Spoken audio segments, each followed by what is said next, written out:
Good morning, students. Welcome to your English class. Today we will continue our chapter The 100 Dresses Part 2. On Saturday, Maddie spent the afternoon with Peggy. They were writing a letter to Wanda Petrovsky. It was just a friendly letter telling about the contest and telling Wanda she had won. तो Saturday को Maddie और पैगी बैठ के दोपहर में एक letter लिखते हैं. किसके लिए? वांडा के लिए. वो कोई सॉरी लेटर नहीं था, वो बस एक फ्रेंडली लेटर था जिसमें वो बता रहे थे वांडा को कि जो ड्राइंग कंपटीशन हुआ था उसमें तुम जीत गई. They told her how pretty her drawing were. उन्होंने उसे बताया कि उसकी ड्राइंग कितनी अच्छी थी. And they asked her if she liked where she was living and if she liked her new teacher. और फिर वो उससे पूछते हैं कि वो कहाँ रह रही है, उसके जो नए टीचर हैं वो कैसे हैं, क्या उन्हें वो पसंद है. दे हैड मेंट टू से दे वर सॉरी. वो कहना चाहते थे कि वो सॉरी फील कर रहे हैं, पर उन्होंने नहीं कहा. But it ended up with their just writing a friendly letter and the kind they would have written to any good friend and they signed it with lots of X's for love. तो वो actually letter तो लिख रहे थे sorry बोलने के लिए, but क्या था, एंड कैसे हुआ कि वो एक फ्रेंडली लेटर बन के रह गया. मतलब जैसे आप किसी अपने फ्रेंड को लेटर लिखते हो वैसे एक नॉर्मल लेटर रह गया. और उन्होंने लास्ट में अपने साइन भी किए with lot of X's for love. So उन्होंने काफ़ी सारे एक्स बनाए जिसका मतलब लव होता है. Like nowadays we use heart to show the love sign. तो ये पुरानी ज़माना है, वर्ल्ड वॉर फर्स्ट के टाइम की ज़माना है, तब एक्स यूज़ होता था word. They mailed the letter to Boggins Heights writing please forward on the envelope. उन्होंने वो लेटर कहाँ मेल किया? बोगिन्स हाइट में. और उसके ऊपर क्या लिखा था? प्लीज़ फॉरवर्ड, मतलब आगे पहुँचाना है. किसे? वांडा पेट्रोस्की को. Days passed and there were no answer but the letter did not come back so maybe Wanda had received it. काफ़ी दिन निकल गए पर उस लेटर का कोई जवाब नहीं आया. पर वो लेटर भी वापस नहीं आया. और लेटर वापस नहीं आया इसका मतलब क्या था कि शायद वो वांडा को मिल चुका है. क्योंकि एक्चुअली जब लेटर अपने रिसीवर वाले के पास नहीं पहुंचता है तो वो जिसने भेजा था, जिसने सेंड किया था, उसके पास वापस भेज देते हैं. तो अगर लेटर वापस नहीं आया है तो वो किसी ना किसी को तो मिला है. Perhaps she was not so hurt and angry she was not going to answer. You could not blame her. शायद इसलिए क्योंकि वो बहुत ज़्यादा हर्ट हो चुकी थी और वो आंसर नहीं देना चाहती थी, और इस बात के लिए हम उसे ब्लेम भी नहीं कर सकते थे. Weeks went by and still Wanda did not answer. Peggy had begun to forget the whole business and Maddie put herself to sleep at night making speeches about Wanda, defending her from great crowds of girls who were trying to tease her with how many dresses have you got. So क्या था, जो काफ़ी दिन निकलने लगे और जो Wanda का आंसर भी नहीं आया तो पैगी इस बारे में भूल गई. मतलब उसने ये सारा बिज़नेस अपने दिमाग से निकाल लिया. छोड़ो ये बातें. और जो मैडी है वो क्योंकि परेशान रहती थी कि उसने वांडा की हेल्प नहीं की, तो वो इमेजिन करती रहती थी. मतलब अपने आप को अच्छा फील कराने के लिए वो इमेजिन करती रहती थी कि वांडा लड़कियों से घिरी है और वो उसको छेड़ रहे हैं और वांडा उसको बचाने की कोशिश कर रही है. वो अपने में दिमाग में ये सीन क्रिएट करती रहती थी ताकि उसको खुद को बेटर फील हो. And before Wanda could press her lips together in the tight line the way she did before answering, Maddie would cry out stop. Then everybody would feel ashamed and the way she used to feel. So उसके बाद जैसे ही सब उसका मजाक उड़ा रहे होते थे वांडा का इमेजिनेशन में, तो तभी मैडी एकदम से चिल्लाती थी कि स्टॉप. तो उसके बाद सभी को शर्म आने लग जाती थी. सभी अशेम्ड फील करते थे जैसा कि वांडा पहले फील करती थी. मतलब वो वांडा को बचा लेती थी. ठीक है. Now it was Christmas time and there was snow on the ground. अब Christmas time आ गया और ground पे snow थी. Christmas bells and a small tree decorated the classroom. Oh, the last day of the school before the holiday. The teacher showed the class a letter she had received that morning. Christmas bells और small trees से जो classroom है वो decorate हुआ पड़ा था. और last दिन था winter vacation से पहले. तो जो टीचर हैं उन्हें एक लेटर मिलता है जो अपने क्लास के सामने पढ़ के सुनाती है. You remember Wanda Petronski, the gifted child artist who won the drawing contest? Well, she had written me and I am glad to know where she lives because now I can send her medal, I want to read her letter to you. तो उन्होंने कहा कि क्या तुम्हें Wanda Petronski याद है, gifted little artist, gifted मतलब जो पैदाइशी टैलेंटेड होते हैं, ठीक है, वो उसमें ऑलरेडी टैलेंट था और जिसने ड्राइंग कंपटीशन जीता था, कहती उसने मुझे लेटर लिखा है और मैं खुश हूँ कि अब मुझे पता है वो कहाँ रहती है ताकि मैं उसको उसके मेडल दे पाऊँगी। उसने मुझे एक लेटर लिखा है और मैं आपको ये पढ़ के सुनाने वाली हूँ। The class set up with the sudden interest and listen intently. तो सारी क्लास आराम से बैठ गई, उनमें काफ़ी इंटरेस्ट आ गया एकदम से कि क्या लिखा है वांडा ने, और चुपचाप वो एकदम ध्यान से सुनने लग गए। Dear miss Mason, how are you and room 13? Please tell the girls they can keep those 100 dresses because in my new house I have 100 new ones all lined up in my closet.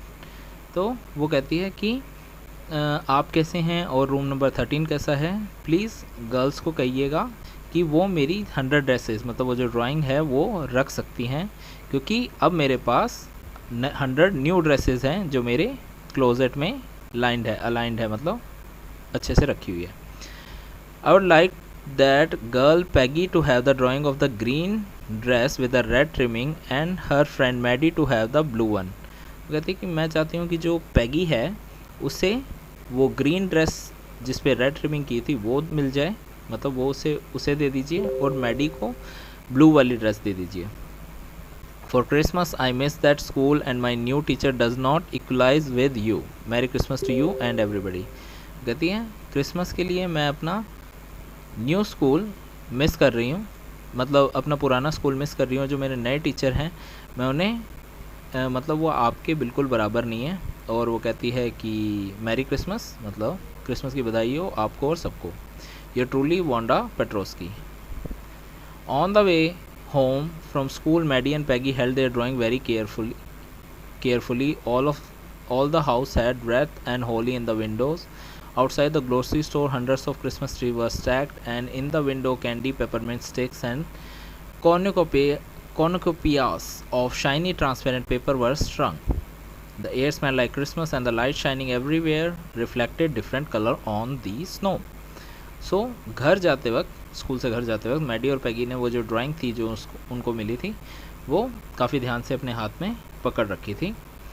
रास्ते में जितने भी घर थे वो काफ़ी ज़्यादा decorated थे। उनकी विंडोज़ पे व्रेथ एंड होली मतलब जो एक सर्कल सा होता है डेकोरेट करने के लिए यूज़ होता है, कि ग्रीन कलर के लीव्स और फ्लावर्स से उसे डेकोरेट करके एक सर्कल, मतलब आप इमेजिन कीजिए एक सर्कल है जो लीव्स का बना हुआ है, पत्तों का बना हुआ है, और उस पर फ्लावर्स से उसे डेकोरेट कर रखा है, वैसा बना देते थे माला जैसा, और उसे लटकाते हैं गेट पे एज अ डेकोरेटिव आइटम।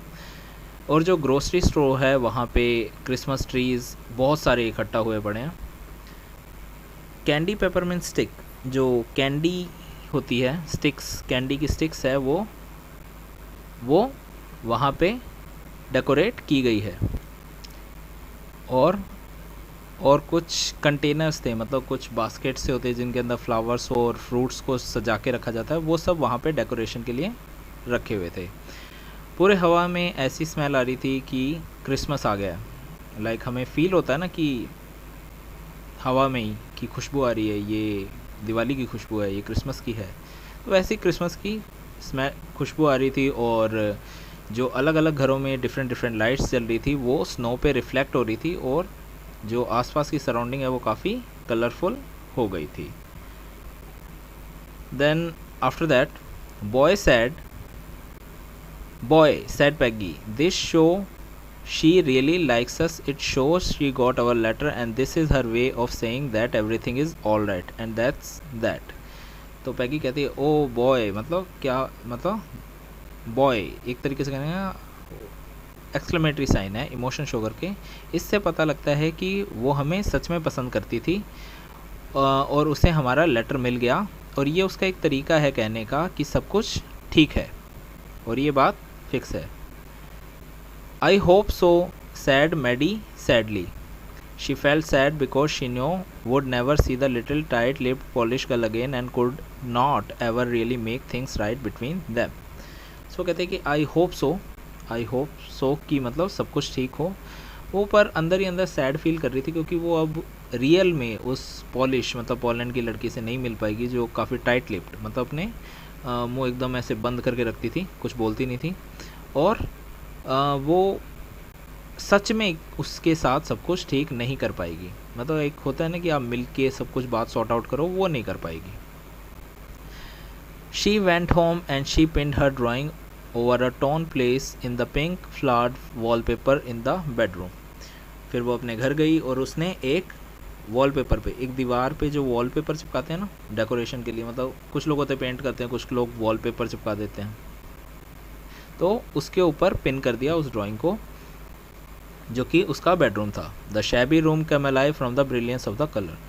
जो शैबी मतलब काफ़ी डल रूम था उसका, वो उसमें एकदम से जान आ गई उस ड्राइंग के कलर्स की वजह से।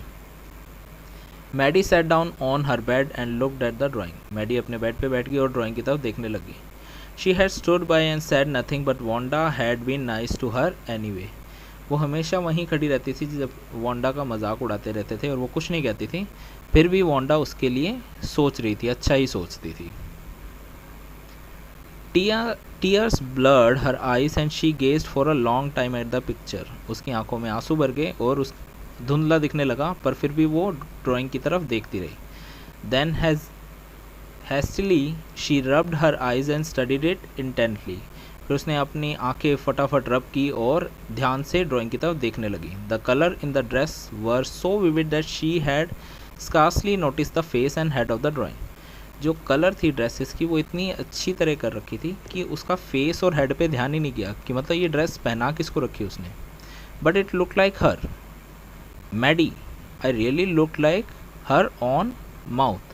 तो उसने ध्यान से देखा कि वो जो ड्राइंग में जो पर्सन है वो बिल्कुल उसकी तरह दिख रहा है। किसकी तरह? मैडी की तरह। मैडी वो अपने ये तो मेरी तरह दिख रहा है और इसका मुंह भी बिल्कुल मेरी तरह है।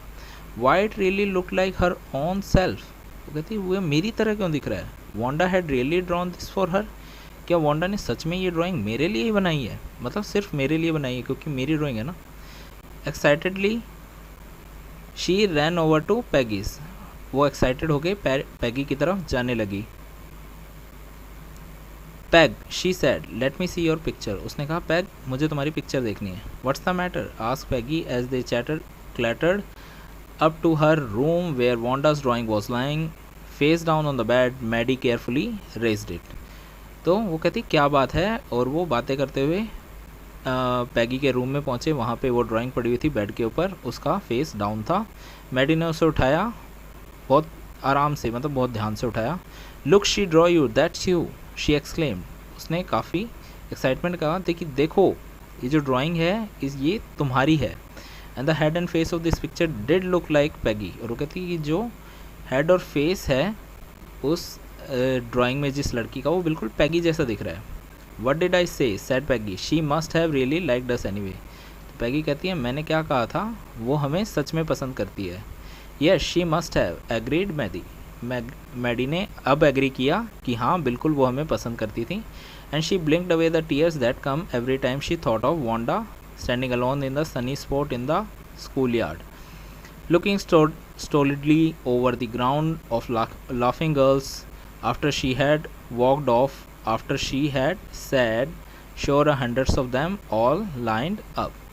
तो उसके दिमाग मतलब अब उसे रियलाइज़ होता है कि जो वांडा है वो सच में उसे पसंद करती है, और वो उसके जो आंसू होते हैं मैडी के वो हट जाते हैं, क्योंकि वो उदास थी पहले उसके बारे में सोच के, पर अब वो उदास नहीं होती क्योंकि उसे रियलाइज़ हो जाता है कि वांडा को इतना बुरा नहीं लगता था। और वो एक्चुअल में देखा जाए तो उसे अच्छा लगता था, क्योंकि कुछ लड़कियां आ रही है जब वो अकेली खड़ी होती थी, वो उससे बात करने की कोशिश कर रही है, उसके ड्रेस के बारे में उससे डिस्कस कर रही है, और बाद में उनकी बातों से हंस भी रही है। मतलब वो उसे एज अ इंसल्ट नहीं लेती थी, वो एज अ कॉम्प्लीमेंट लेती थी, और वो उन लड़कियों को पसंद करती थी। So I hope you have understood this chapter. Read it again. Actually there are 2 parts, so you have to read it both. We will start our next chapter in the next video. Thank you and have a nice day.